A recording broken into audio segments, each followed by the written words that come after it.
Hello everyone, welcome to Toyeen Talks. Ẹ jẹ́ ká jọ enjoy. Until I'll see you in my next video. Stay safe, stay blessed. I love you all. Bye.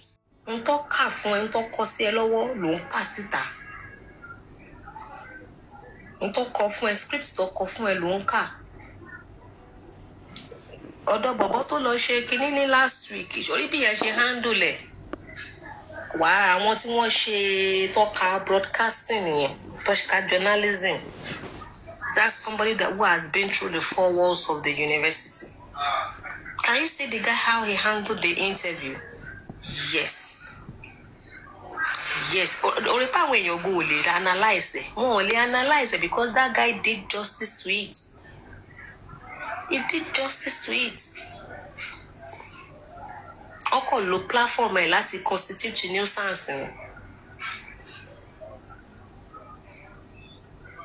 So if you are speaking for one person and you claim to be a human rights person, I believe you should also hear from the other party.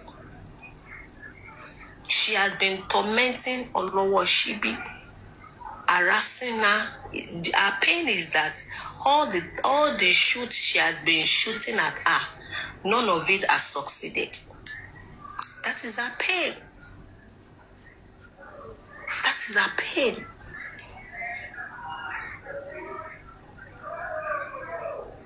Ó fẹ́ cripple àwọn èèyàn, ó fẹ́ fàyè àwọn èèyàn score cheap point kó lè pàtẹ́wọ́ fún. Kó lè sọ pé ìwọ ló wà ń bẹ̀ yàrá ìyá yín ìwọ̀nba yìí tí wọ́n promise ẹ̀ lẹ́nu ọjọ́ mẹ́ta ibi tẹ́tí máa mọ̀ wípé she is just on a vindictive mission. She is not fighting for any injustice. She is not seeking any justice. She is just on a vindictive mission. She wants to eat back at her victim just what has happened to her. At all. Ìwọ̀n belé tí wọ́n promise ẹlẹ́nu ọjọ́ mẹ́ta yìí pé kó má worry, ó máa lana, ó máa gbà, ó máa ṣe kíní. Ṣé rí pé egungun ẹ bẹ̀rẹ̀ sí ní le? That is the kind of person Dorcas is. Give her little power, she will abuse it. Give her little opportunity, she will blow it out of proportion. That is who she is. Just little kini tí wọ́n rọra promise ẹ pé má worry, wọ́n máa gbé wọn débẹ̀, wọ́n máa ganu sọ. Ẹ̀rí nǹkan tó ti bẹ̀rẹ̀ sí ní sọ, ó ti ń threaten. Ó ní nǹkan tó wà lọ́wọ́ tòun, ohun tó lè gbé ìyá ẹ̀ wọn lọ sẹ́wọ̀n ni. Ohun tóun ní lọ́wọ́, ohun tó lè ràn òun, tóun lè fi ràn èèyàn lẹ́wọ̀n ni ó wà lọ́wọ́ wọn. Just because what little promise. So I am saying that her pain is because all the shoots she has been shooting at her victims, she has not succeeded at one. She's not fighting any injustice. She's not fighting for any justice. She is only on what? On vindictive mission.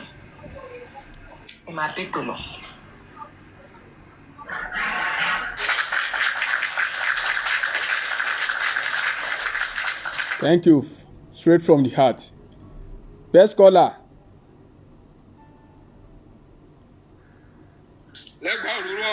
Brother me. For me, just 1 minute. Okay. Okay. Okay. Ayaba. Ṣé ní tẹ́fẹ́ bá fi sí kinní? Ká tó bọ́ sí kinní. Ó pọ̀ nílẹ̀ o. Ǹbẹ́ o. Okay. Ayaba. Ní ìrọ̀kọ́ wà ń bẹ̀. Best caller, ó gbọ́dọ̀ pọ̀ nílẹ̀. Now. Ọ̀rọ̀ kété. Gbogbo wa ni ẹ jẹ́ ká ìta bá fẹ́ máa sọ sa ẹ jẹ́ ká máa ṣe kíní ní kọ̀ọ̀kan sa. Kí ni ọlọ́pàá arrest Òkété fún? Ọ̀kínà declare wanted fún? Cyber stalking? Yeah. Abduction? Murder? Injurious falsehood? Threat to life? Extortion. Ntọ́lọ́pàá declare wanted fún yẹn. Ṣókété ó lọ sí court tó gbọ́lọ́pàá lọ sí court. Yes or no? Gbogbo wa láti gbọ́ tí Alex ti sọ. Lábẹ́ òfin, tọ́lọ́pàá bá ti ṣe nǹkan tí ò dáa, why not wait for court order? If it is your fundamental human right, pé kàn yọ publication yẹn kúrò, put it before the court. There's no point getting one Alex to come and do a paid job, to come and insult Nigerians. Ìwọ tó o mọ court tó o lọ file for fundamental human rights. If it is your fundamental human right, pé kàn yọ kúrò ńbẹ̀, wá sí Nigeria láti wá face court kó dey get order yẹn. Then if police have a reason for not removing it, they will also present it before that court. And that matter will be settled. It is not for social drama. Only Dorcas Adeyinka has all it takes to press for his fundamental freedom. He has taken the right step by approaching the court. He doesn't need to come to social media to bully the police and also intimidate the petitioners by using a mushroom human rights group.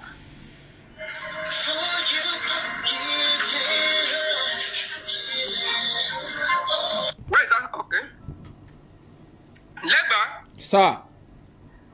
I think this message should go to the Nigerian police force. I'm about tag Nigerian police. Human rights group. Human rights group does not confer immunity on any Nigerian or any foreigner living abroad. Foreigner. People who have dual citizenship or people who live in diaspora, you can carry American passports, British passports. That passport is not a license for crime. So people should not come and give us the impression that somebody lives somewhere and by that has a better or a more right than an average Nigerian. That is one. Two, the right to freedom of a Nigerian or a Nigerian in diaspora does not supersede the right of a Nigerian to life.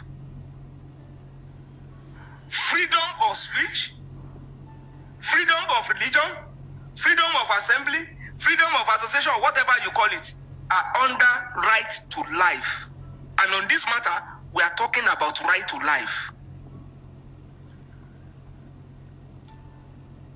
Dorcas Adeyinka brought some human rights group up now to say from autopsy, Dorcas has been exonerated because the cause of death is found to be tuberculosis infection. How does that exonerate Dorcas Adeyinka? How?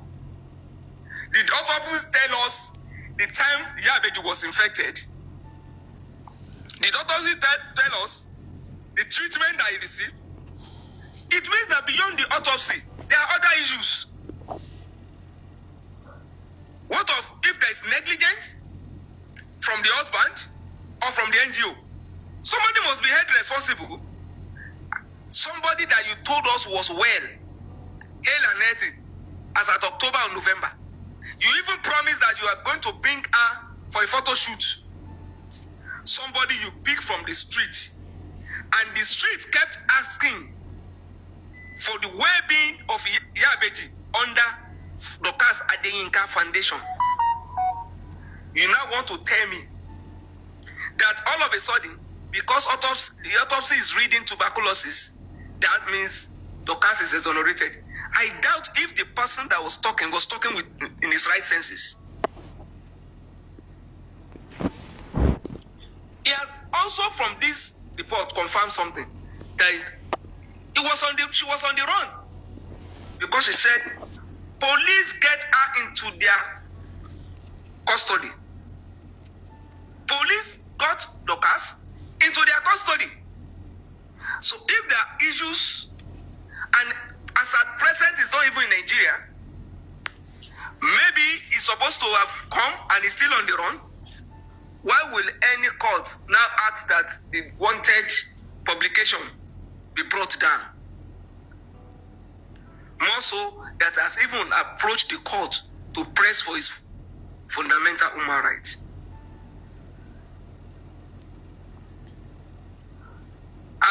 The reason why I'm not feeling sad about this is because Dorcas has described the people who gather at that mushroom human rights whatever that they did today. Probably those are the people that have been relating with her, and those are the people that Dorcas is talking about. What is coming out of that conference? Is it not oozing out odor? It's so sad. And Dorcas brought some people to that place today to come and tell us that this NGO is a charitable organization helping a lot of people. I expected human rights group to have presented the audited account of an NGO, a charitable organization, or annual reports with details of the people that Dorcas has helped. Because what they brought there today is not different from what we do every day. We see people on the road who ask, and we give them money. Those are the kind of people that came up. One even said I introduced somebody to her and she helped, which is more or less a Bambiala organization, Bambiala structure.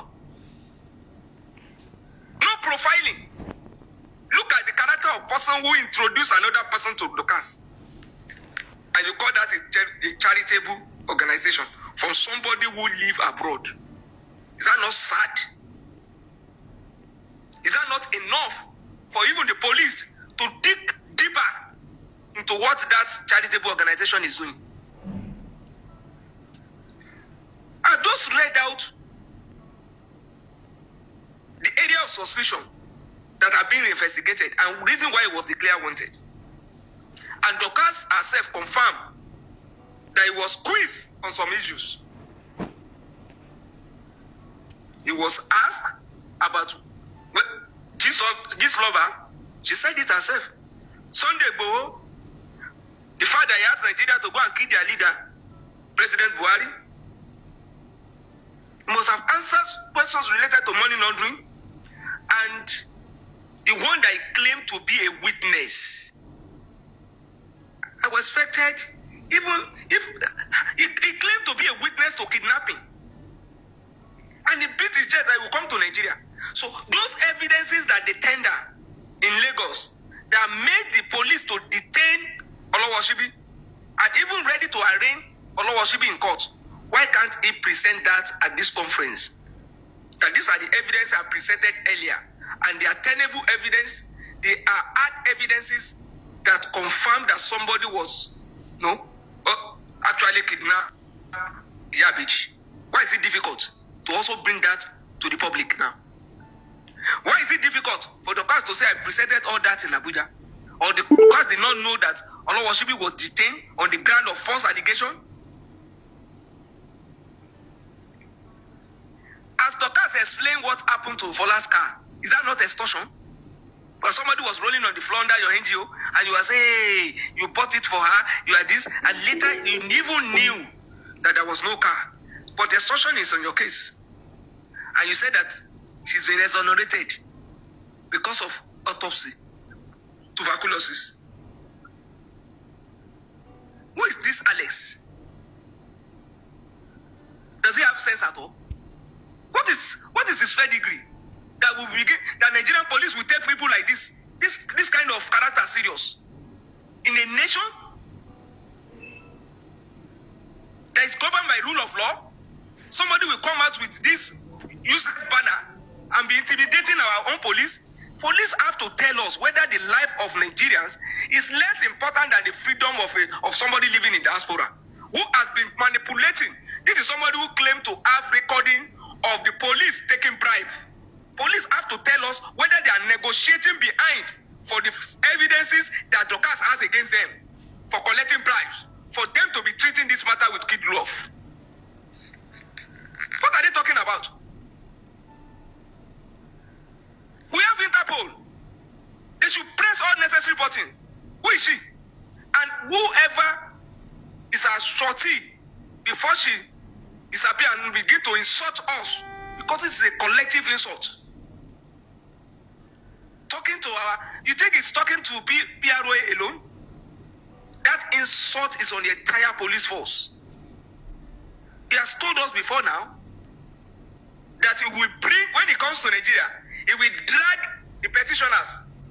He will ask the police to bring them before her. Is Alex not aware of that? And then will come and beg her. And when she came to Nigeria, didn't he tell us that he was using his police escort or security to be flogging Nigerians on the road? That they were smelling. You have to tell us whether we have half rights, and somebody come from abroad can come and trample on our rights in this manner. The Nigerian police will have to tell us. And we should counter all these wrong narratives, false narratives against the force. It shouldn't be, oh, Nigerian police has not. There should be a way. They should allow us. The fact that they are saying no, there is a case. They should also allow us to counter this.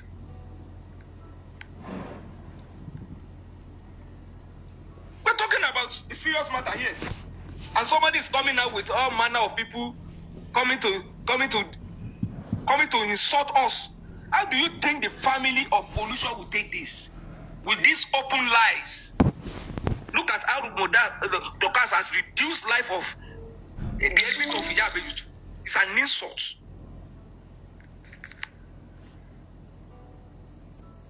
Where did Dorcas take Ibeji? Who handed Ibeji over to Dorcas? Nobody. But he was giving excuses that if you want to help anybody, you can pick anybody from anywhere. Good. If that is the standard, we can as well judge you by that standard. Since you did not write to any body, we have so many authorities in Lagos that oversee NGOs. You did not involve them. Since you did not do that, you pick Ibeji from the street, you pick Folusha from the street. And at a time, you told us that you have separated the husband from Ibeji. And that we should go and look for the husband. If we see him anywhere, we should deal with him. You said that openly. And you said Ibeji will be in your custody and nobody will see her again. And nobody saw her. Somebody you picked from the street. And the street kept asking for the well-being of Ibeji. When did you return Ibeji to the street where she will get help? Was Ibeji being taken care of by his parents? Of our parents? Alex, let them give you background to Ibeji now. Somebody picked from the street, and the street was taking care of her. There was an NGO taking care of her. You blackmailed that NGO. You claim that they kidnapped Ibeji. You picked Ibeji, and the public kept asking for well-being of Ibeji. And you return Ibeji. You claim you return Ibeji at night to her family. Somebody who needed public attention, who needed public donation, who needed public support. You cut that support off and you exposed Ibeji. You left Ibeji to suffer till she died. And today you want to come and tell us that you have freedom. What kind of freedom supersedes right to life? What kind of freedom to remove your name? What kind of image do you have? Who know you? What is your citizens? Does somebody even care about your image? Is that image better than the image we see, the image of Alex and the rest that parade themselves today? Or whichever they choose to organize the nonsense. Babaleba. Sir. This is I prefer an open ground. I challenge Okete. He's been saying that I brought my evidence, they brought my own, I brought this and I challenge Okete to a joint conference where she will exhibit all our evidences and will bring out all our own on this matter. If she's ready for open debate on it.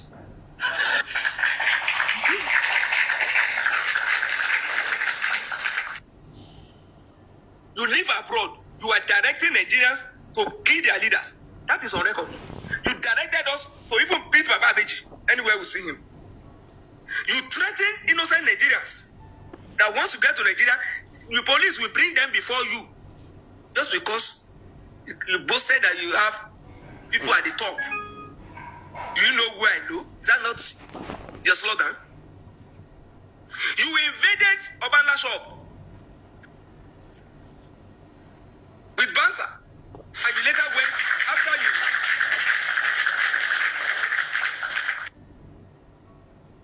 Did you not threaten to push Lydia Johnny into a lagoon? There's a lagoon at the back of her house where you will push her into. Is that not on tape? You should have been bold to play that now and come and show us where others also threaten to kill you. And put that there so that the world will know whether you are living by the standard, is international standard, or whatever standard. We are even ready to judge you by your own principle, not by any international standard. You pick Iyabi from the street and you threaten that nobody will see him again, and nobody saw Ibeji again. The treatment being meted to PPRO, is a good evidence, because we have been shouting before now that this girl is very manipulative. And I believe that the police force by now will not require any further evidence of her manipulation. This is what Nigerians have passed through in the hand of Dorcas Adeyinka. Alex, I'm not reading a PPS speech here. This matter, people who are on this platform can talk about it from morning to night without looking at any book.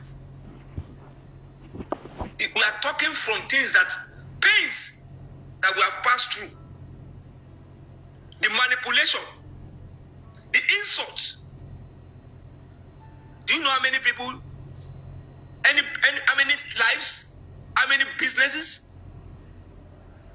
Do you know the number of images that this guy alone has destroyed? And on the ground of tokenism, you come out and insult us that the one woman rights, the pressure group. Who confers a higher right on any group in Nigeria? Is any woman rights group bigger than the voice of any Nigerian? Where is the constitution? Is any Alex more recognized than any Babaleba? Or straight from there talking? This is rubbish. Nigerian police force should do the needful. Enough of this bullshit. Alex is part of this charade. This dehumanization. These are NGO that are being veiled. They are veiled of oppression. And we must lift the veil. These are people being used. We have all sorts of NGOs in Nigeria. Even in the areas where there are serious issues, serious security issues, the forces know that some of these NGOs are masquerade. And I believe Alex, strongly believe, from Alex's relationship with Dorcas Adeyinka Foundation, Alex cannot be treated as independent human rights group. It is part and parcel of Dorcas Adeyinka Foundation. Thank you all. Thank you. Thank you. Thank you. Thank you. Thank you.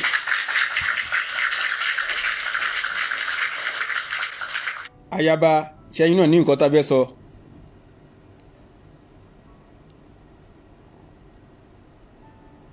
Nigeria my country. Okay, Ayaba to pick. Legba.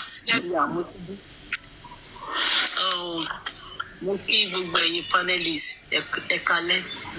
Legba, thank you for this update tonight. Really love you. Thank you. Alex, you are Okete.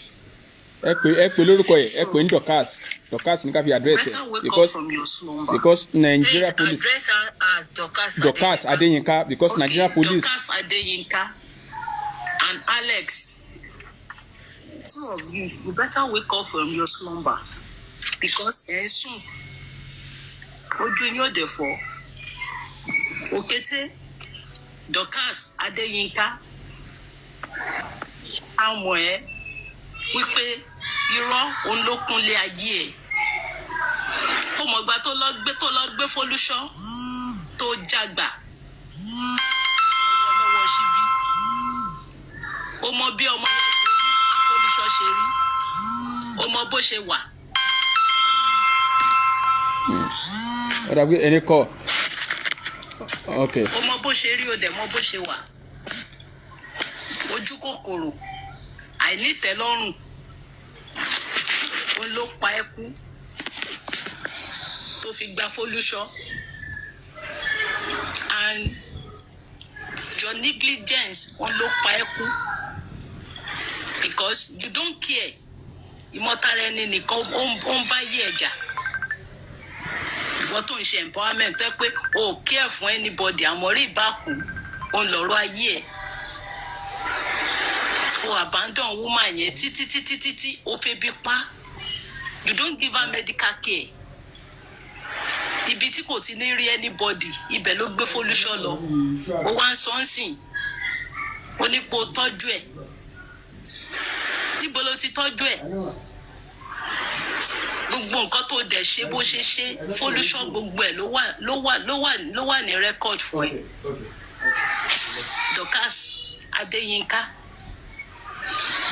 Sister mi, ẹjọ ẹ ká sáré gbé kọ́ọ̀lù yìí. Ó ló kúnnú ayé ẹ̀. Ọ̀rọ̀ Alex kò lè jọ èmi lójú. Princess. Ẹni tí ò ní irú ẹni kò lè mọ iye ẹni. Princess.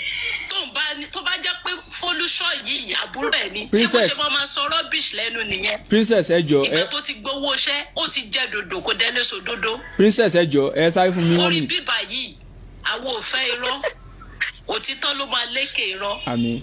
Princess. So Dorcas Adeyinka nítorí pé nǹkan tó ń ṣe kò fẹsẹ̀ múlẹ̀ rárá. Charity organization orí ọ̀tẹ̀ òun ló wà. Ìwọ náà dẹ̀ ti mọ nǹkan tó ṣe. Ẹni gbin èbùn ìka lọ́rọ̀ ẹ. Ìwọ náà ló máa dájẹ́. Princess ẹ ká sáré gbé kọ́ọ̀lù yìí Princess. Sórí orí Folúṣọ́ ìṣẹ̀dẹ̀ ó máa bí ẹ ó kú ti ń bí ẹ ó ṣe pé ọdún kan ni. Gbogbo omijé tó dẹ̀ jábọ́ lójú gbogbo alọ́jọ́ tí Folúṣọ́ ọjọ́ tó fi ayé sílẹ̀ ó máa bí ẹ Dorcas Adeyinka. Torí o tọ́jú Folúṣọ́ ó fìyà jẹ ó fi bí pa owó ó ṣe wá ń sọ sìn ó ló fún ní 200,000 òun fún lówó òun ṣe gbogbo ẹ̀ irọ́ ó bà tọ̀tá ẹ̀ jẹ́ irọ́ ó ń gbénú ayé ẹ̀. Princess. Irọ́ yẹn dẹ̀ ó ti wu nǹkan sínú ayé ẹ̀. Princess. Princess ẹ ká sáré gbé kọ́ọ̀lù yìí. Ọdún ọjọ́ kan lòtítọ́ máa bá gbogbo ọbẹ̀ ẹlẹ́sàn ayé ló ti máa kórè gbogbo ẹ̀. Princess ṣé ń gbọ́ mi. Ó máa ṣẹ̀sín. Ṣé ń gbọ́ mi. Ọlọ́run fún nǹkan tó ṣe fún Folúṣọ́ ó dẹ́mi ẹ̀ légbodò because ìwọ ló jàgbà. Ok iye sáré dáa ó dà kí wọ́n ti máa gbọ́ bí ọ̀dọ̀ mi báyìí ni wọ́n ti gbọ́ dáadáa so ẹ sáré bá wa sọ̀rọ̀ sí sísá mi. Ok lẹ́gbàá ṣe wà ṣe analysis tẹ̀ ń ṣe yẹ ó ń dùn mọ́ mi gangan. Ṣẹ́rí Alex ẹ̀yẹ́ kí n bẹ̀ láti Alex ṣẹ́rí Alex yẹn tẹ́ bá ń wá olè ọ̀fọ̀n ó ti yẹ yín òun Alex ló ṣe woman rights activist o anywhere bẹ̀lẹ̀ fèsì ní Alex tó ti yé yín so gbogbo nǹkan tó ń sọ kátìkátì nígbà tó sọ 2024 ṣé ó disturb àwọn ọlọ́pàá láti ṣiṣẹ́ wọn kò disturb wọn eléyìí tó ti wá sí according to say from their own repeat class ni which is accepted ṣẹ́rí dọ̀kásẹ̀ kò lè kú e dọ̀kásẹ̀ Adéyínká ṣó ti yé ìwé sá helter skelter àwọn tó ní kó gbáfẹ́ Babalọ́lá fún gan àwọn yẹn ń mú ẹ̀kọ́ dẹ́ ẹ lóhùn because ọmọ náà wà á sọ pé ìwọ ń pé o gbé wọn lọ sí court o fẹ́ gbé wọn lọ sí court ìwọ yìí lọ́dẹ̀ ló ń tracy àwọn tó ń gbé lọ sí court tó yìí ń bú wọn o ti mad ok nísìnyí sórí PPR tó fẹ́ máa subject sí bully tó fẹ́ máa tarnish image ìwọ claim pọ́n tarnish image ṣebí iṣẹ́ PPR ló ṣe PPR by the name Prince Muyiwa Adejobi did his job kò ní fi iṣẹ́ ìṣe mo sọ pé máa yẹn gan kò ní fi iṣẹ́ ìtafàlà because iṣẹ́ ni ó ti yẹ yín but wọ́n fẹ́ subject sí mi sórí ẹ̀ ó wọ́n fẹ́ Facebook crackers ló ń ṣe ó wọ́n fẹ́ wọn intelligent force ló ń dín pẹ̀lú wàá jẹ́ ṣégé ìyà sórí agídí inú mi máa ń dùn máa ṣàgídí wàá wò bóyá débi sí oníwà apá ló ń bá ṣe ó máa jẹ́ ṣégé ìyà ọlọ́wọ́n bá ń gbọ́ now let me come to the case of solution. Number one, solution was not meant for you because video evidence is why what only pay. I told you when they want to come, they will come to me. Nte nǹkan tó bá fẹ́ òun ló máa gbà. Ó gbà tán. Níjọ́sí Kwame gan ó bínú wípé ìgbà tó fẹ́ lé ọmọ yẹn lọ, ó jẹ́ kẹ́ni kankan mọ̀ kó tó kú. Ó parọ́ pé ó jí magí, ó jí ṣúgà, ó jí gbogbo ẹ̀. Ọlámídé jáde yẹn ni pé ìwọ ló sọ pé kóun lọ gbé máa ṣẹ̀ṣẹ̀ àwọn kí lorúkọ ẹ̀ Folúṣọ́ yẹn and ìwọ́n confam ní orí show Etherboard ó confam lórí show Etherboard ó fẹ́ ní ẹ̀ confam with fídíò yẹn wà tàti gé sílẹ̀ ó confam fún ẹ wípé ìwọ o ló ní pé kí Ọlámídé lọ gbé then why yayin of Folúṣọ́ wípé òun ó ń ka mattress why tó fi ń parọ́ mọ́ nínú fídíò kò wọlé sọ pé kọ́nà bàbá Ìbejì wàá máa instigate violence káàkiri nísìnyí ìwọ wá ń claim victim you are very crazy for that you cannot claim victim ọmọ kan bá ní pé EU comes with clean hand ni ó ti yẹ EU comes with equity comes with clean hand your hand is not clean and there is no way there is nothing you can do on this earth even kò sáré kò gba ìtọ́jú afẹ́ Babalọ́lá lọ kò táàgì ọmọ pé àwọn tó ń tàgì yẹn kéré tag heaven and earth tó tàgì hellfire mọ́ sórí gbogbo nǹkan tó ń ṣe is no basis you are just wasting your time. Ó ti ṣe pé òfin pé gbogbo owó tó bá fọjú ayé ẹ̀ pa ẹjọ́ ló máa fi rò and I am happy nípa ẹjọ́ ló máa fi rò lẹ́yìn sí tó ṣe chat òun threatening Tóyìn dúró gàngàn you threatening that today again ó ní pé ìwọ iṣẹ́ ẹ̀ ti parí you threatening Tóyìn dúró gàngàn again ń pé nǹkan tó máa ṣe fún. You keep threatening people and you expect the people you are threatening to keep quiet. It's not going to work. You can't intimidate nobody because you are a nobody. You know nobody. And do you know who I know? Every day of your life, you keep crying. You keep saying every day, I took them to court. I took them to court. I have I have my legal teams. I have everything. You are the one that keep crying online. Those people you claim you took to court are not even saying anything. Ìwọ ló mọ bí tí náà ti ń ju ẹ oní ẹ nǹkan tó máa fojú wọn hàn nǹkan tó máa fojú wọn hàn you see you know when they say somebody is blabbing you're just blabbing empty vessel ni ẹ o máa make loudest noise ni torí àwọn tó máa ṣe nǹkan fún ẹ àwọn tó mọ lọ they will keep treating you torí ẹ from one case to another case wọn máa lọ káàkiri o ò ní bọ́m̀bẹ̀ ìwọ ọmọ òfò yìí ó ní pé kí lórúkọ ẹ Ṣẹ́gun lost his sister. You are trying all your best to put Ṣẹ́gun behind bars. Do you tell your useless followers that you wanted to use DSS to arrest Ṣẹ́gun? Ọ̀pọ̀lọpọ̀ pé no kò ṣe kò wọ́ọ̀kì ni. Wàá mú DSS tó fẹ́ fi arrest Ṣẹ́gun. Wàá lọ parọ́. Tó bá ti parọ́ tó ṣàṣìlẹ̀ bá wa tú. Wàá tú lọ. Ìlọrin ló lọ. Tó bá yà wá lọ Sábà. Tó bá yà wá lọ Sábẹ́. Tó bá yà lọ Sanambra. A máa àdírẹ́sì Ìlọrin yẹn. Kò síbi tó ò tí ì dé wàá máa lọ káàkiri wàá wá sórí Facebook wàá máa blab ṣé gbogbo blabbing tó ń blab yẹn you just wasting your time and empty vessel empty threat ló ń ṣe ṣé threat tó ń ṣe yẹn oyinbo kò débi kankan àwọn alátìlẹyìn yẹn gan táyé wọn ò ní da gan oyin pé ẹ̀jẹ̀ gbogbo yín gbọ̀n gbogbo àwọn tó ń ṣàkàrà ń pé o máa ṣe kíní kan ṣé gbogbo nǹkan tó fẹ́ ṣe náà lélẹ̀ I thought you said you wanted to protest I thought nípa máa lọ sórí street ni nípa máa pé bí 100 ó máa pé 150 for you to know pé kò sẹ́ni tó rán ọjà ẹ̀.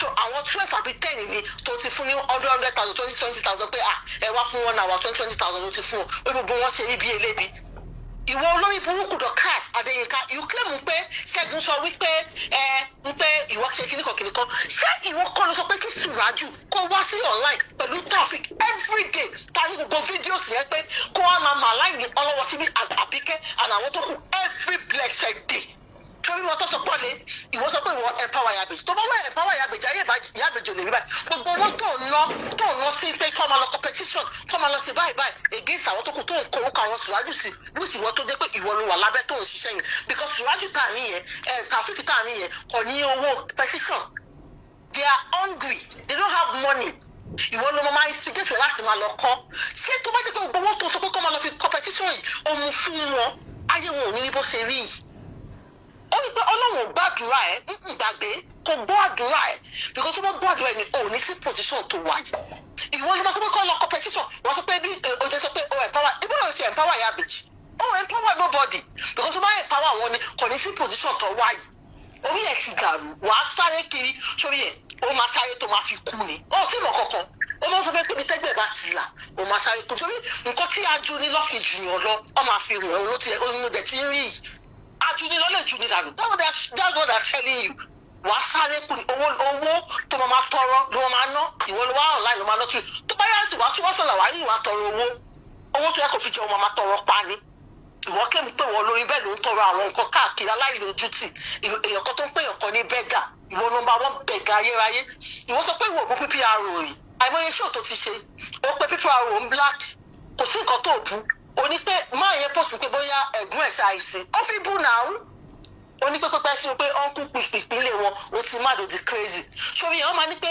ẹni tó mọ̀ ọ̀rọ̀ gbọ́ òní kan twist ọ̀rọ̀ tí wọ́n fẹ́ nu ẹ̀ sọ wàá jẹ́ ṣégeyà wọ́n mú pé àwọn intelligent bodies ló ń bá dì òbẹ́ gbogbo òṣìṣẹ́ ìṣe yìí ṣé òbẹ́ yóò débi kankan ni ṣé òbẹ́ ìwọ ni ó wà nínú 1000 ni àwọn fídíò ẹ̀mú kan tó ní ìfọ̀n tó ní ìkànnà gan ó ṣe ká máa sọ ìwọ tí kò sẹ́ni tó mọ̀ wàá tàgì pa ó kú ọ̀run àti ayé tó ti tàgì wàá tún tàgì kí lorúkọ ẹ̀ gan mọ́ inú náà wàá tàgì pa ó máa sún ẹ̀ so ìfọ̀lùsọ̀ lè jẹ́ kó sí mi fọláyìn náà kò lè jẹ́ kó sí wípé àgbàtọ́mọ yẹn ti kú títí di wákàtí you have no rest you will keep on ní ìsinmi ní agbára náà ìsinmi ti jìnnà sí ẹ peace máa jìnnà sí ẹ oníke lẹ́dọ̀ kàtàdé yìí kàbí you're not gonna breathe tó bá máa breathe even though máa breathe wọ̀nyí lágbára ìjẹ́sù tó nǹkan tó máa fi kú ọmọ àgbèlé ẹ lọ́wọ́ ó tí mọ̀ kankan you are just lẹ́gbàá let me tell you the truth ẹ̀ tó bá ti dọ̀rọ̀ Folúṣọ́ inú máa ń bí mi ara máa ń kàn mí because a life was lost here inú máa ń bí mi gan because inú máa ń bí mi tí tó bá ti dọ̀rọ̀ Folúṣọ́ mi ìfẹ́ máa gbọ́ Folúṣọ́ dédé pé tí máa gbọ́ Folúṣọ́ sẹ́sì inú máa ń bí mi gan ó máa aggravate that anger in me because ọmọ olómi burúkú yìí ó fa ayé ọmọ yẹn tàfàlà ni. ẹ má bínú. ìwọ claim wípé ìwọ rí Folúṣọ́ ní títì ni but ìwọ claim pé ẹ̀kọ́ kidnap ẹ̀ ìwọ ló sọ fún wa bíbí pé kò sẹ́ni tó máa rí Folúṣọ́ mọ́ pé o sí bàbá Ìbejì lọ kọ́ọ̀lù tó máa dì àbí tó bá ń sọ̀rọ̀ ọmọ gbọ̀rọ̀ sí tó máa ń sọ ni torí bragging tó bá ti bí pé o ní bragging you know I am happy inú mi dùn pé ayé ẹ̀ tójú mi bàjẹ́ I am so happy nígbà gbogbo ẹni tó máa ń lé yẹn ó tójú mi ṣẹlẹ̀ pé o wá di ẹ̀dùn arílẹ̀ o ò jẹ́ nobody mọ̀ o ò rí wàá ṣe show o ò lè rí 600 wù ẹ́ agídí ló máa fi ní 300 wù ẹ́ Destiny Helper olùlẹ̀ Destiny tó wọ́n ṣẹ̀ṣẹ̀ bá ṣe èèyàn 10 èèyàn 15 ló wù ẹ́ Destiny Helper olùlẹ̀ gbogbo nǹkan tó ṣe olùlẹ̀ onípẹ́ Angela Sido Casadé Nkan foundation wo èrò ló ń ṣe tí abáni foundation 1 million